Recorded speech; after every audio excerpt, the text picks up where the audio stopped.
Tim. Welcome to Watch Want, and thanks for logging on. Today we're looking at the TAG Heuer Monaco 69, 50 millimeters lug to lug by 41 millimeters wide in polished and brushed stainless steel. This TAG Heuer Monaco 69 is, like all the watches presented on our channel on YouTube, available for immediate purchase and delivery on our retail site, watchyouwant.com. And if you like getting the latest news, views, and reviews in daily video form, please subscribe to this channel, Watch You Want Inc. on YouTube. Now, this watch right here, I have to admit, really has a special place in my heart, because while I admire the original reference 1133 1969 Heuer Monaco, and I think the late 70s PVD Monaco is cool, rare, and it has the allure of controversy. Were they all prototypes? Are they Franken watches? Hands down, the 2003 Monaco 69, the Two-Face, is the most interesting watch, to me, ever to bear the Monaco name. And the fantastic thing is we've got a superb example of this multifunction dual-face watch available on our website, Watch You Want, right now for your approval, inspection, and, should you please, your purchase. Now, the Monaco 69 takes the original image of the 1969 Heuer Monaco rectangular watch, and it reprises it in possibly the most unique package this side of a JLC Reverso.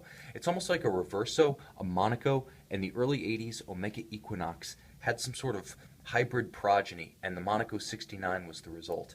18 millimeters thick, this one's never going to clear a dress cuff of any kind, but in the spirit of the original swashbuckling trackside Monaco chronographs, this one's a sports watch through and through, meant for good times and casual wear. And you can see on my wrist, 6 1/3 inches, 16 centimeters, it's an easy watch to wear. Although large, the fact that it is 50 millimeters lug to lug means that down to about a 6-inch circumference or 15 centimeter circumference wrist, you're going to have absolutely no problem with this watch. Now, while it is a little bit weighty, it's counterbalanced by a superb, bolstered, black alligator leather, unperforated strap, and a corresponding double trigger steel deployant clasp. And the way this works is a lot like many of the late model Breitling watches on straps. So essentially, you tuck the strap in, it's locked in place by the clasp. The remainder, the unused portion of the leather, is tucked in underneath the clasp, so there are no strap minders, those little loopy, spindly leather pieces that often wear and fall off faster than the rest of your strap ages. So instead of limiting the service life with those fragile strap minders, TAG cleverly created this seamless strap that's both unperforated and features no minders, and when closed and sized, it features the low-profile elegance of a pin buckle to the outside world. But the highlight of the Monaco 69 is that outrageous case. Now, there are two movements in here. One is a Heuer Caliber 2 manual wind movement. Fairly straightforward dial, the elegance of a black dial and a white metal with polished applied elements marking the hours, small seconds at 6, semi-skeletonized, partially loomed hour and minute hand at center. Again, classical look, very versatile. But, and here's the big but, the watch features a unique, almost architecturally inspired system of pivots. Now, the lugs are attached to the pivots, and the pivots are attached to the case. So this is a very distinct and different system from the old Omega Equinox or any JLC Reverso.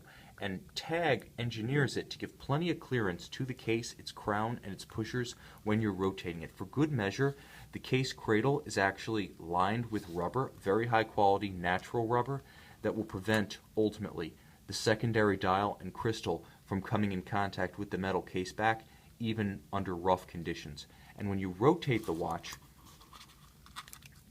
we encounter the clever integration of an ETA 7001, here doing business as the Heuer HR03 caliber.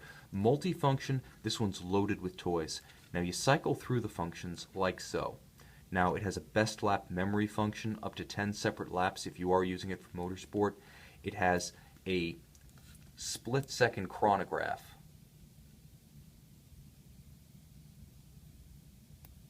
That can be used to time 2 separate events simultaneously. Cycling through all of the functions, it features conventional time, 24-hour time, a second time zone. It features a complete calendar, and it features an alarm function. You can set the alarm time, as well as a backlight. And because I am all about disclosure of full features, I'm going to show you that backlight right now.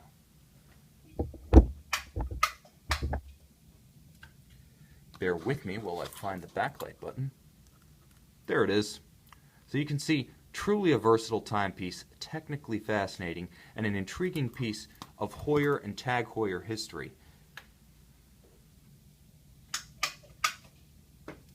The Monaco 69 isn't just like no other Heuer or Tag Heuer, it's like no other watch. A true rarity. It debuted in the early 2000s as a concept watch in 2003. It entered production in 2004 and promptly won the Grand Prix Horlogerie de Genève, the Oscars of watchmaking, for Best Design in 2004. So, kind of like a small indie film that gains a cult following but wins an Academy Award, this watch has a sort of pedigree born of its Monaco provenance, its heritage as part of that Monaco family, but it also has the prestige of winning a very substantial recognition from the sort of guardians of propriety in the watch industry, the jury of the Grand Prix. This is an interesting watch that's already beginning to see values rebound as collector interest tries to find out what Tag Heuer has essentially done right in the last 2 decades. As the brand has been rebooted multiple times, there's been a soul searching by collectors of the brand to find what of value, what memorable landmark models emerged from this period that really define the brand, absence marketing, absence the company line. What was truly great about Heuer in the 90s and the 2000s, and more often than not, the name Monaco 69 comes up, and Heuer agrees, so much so that they actually maintain a small shrine site on their company website to this very model, despite the fact that it's been out of production for the better part of a decade.